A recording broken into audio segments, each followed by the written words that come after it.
tous et bienvenue sur cinésérie.com. Je vous parle toujours de l'Alpe d'Huez où se passe le Festival international du film de comédie. Je suis allée voir le très attendu Nicky Larson et le parfum de Cupidon de et avec Philippe Lachaud. Monsieur Larson, c'est vrai ce qu'on dit sur vous? Vous ne gagnez personne.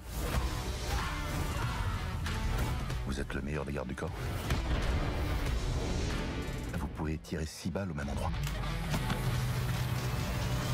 Cette adaptation du manga original, que tout le monde connaît d'ailleurs, a été écrite par Philippe Lachaud, Pierre Lachaud et Julien Arruti. On retrouve au casting la bande habituelle Philippe Lachaud, Élodie Fontan, Tarek Boudali ou encore Julien Arruti. On a déjà vu dans Les Babysitting, Alibi.com ou encore Épouse-moi mon pote. Mais rejoignent également de nombreuses guest stars comme Pamela Anderson, Gérard Jugnot, Chantal Latsou, Didier Bourdon et Dorothée. Concernant nos attentes vis-à-vis de Nicky Larson, vous doutiez que j'étais bien sceptique en voyant la bande-annonce, fan de Nicky Larson, mais c'est une agréable surprise et le film a été fait, en tout cas en partie, pour les fans de Nicky Larson. Le film respecte le plus important, ce que tous les fans du dessin animé attendent. Oui, Philippe Lachaud incarne bien Nicky Larson et ses caractéristiques, et le film rend hommage au dessin animé. Nicky Larson et le parfum de Cupidon, c'est bien une comédie. Elle raconte la mission à haut risque du meilleur détective qui doit récupérer le parfum de Cupidon, un parfum qui rendrait irrésistible celui qui l'utilise. Le film est réalisé dans la veine des films d'action comiques tels que Deadpool. Les plans sont nombreux, rythmés et parfois même accompagnés d'une musique très saccadée. On retrouve un montage efficace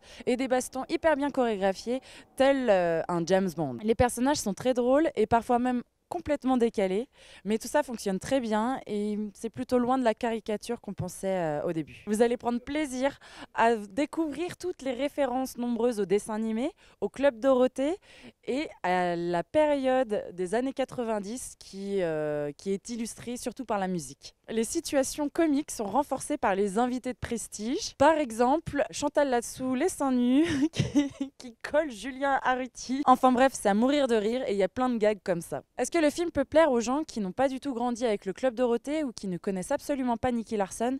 Oui. Rassurez-vous, oui, vous ne serez pas perdus. L'histoire est indépendante et accessible. Et surtout rythmé de grosses scènes d'action, de courses-poursuites, de fusillades, d'explosions. Vous allez en prendre plein vos yeux. Voilà pour nos impressions.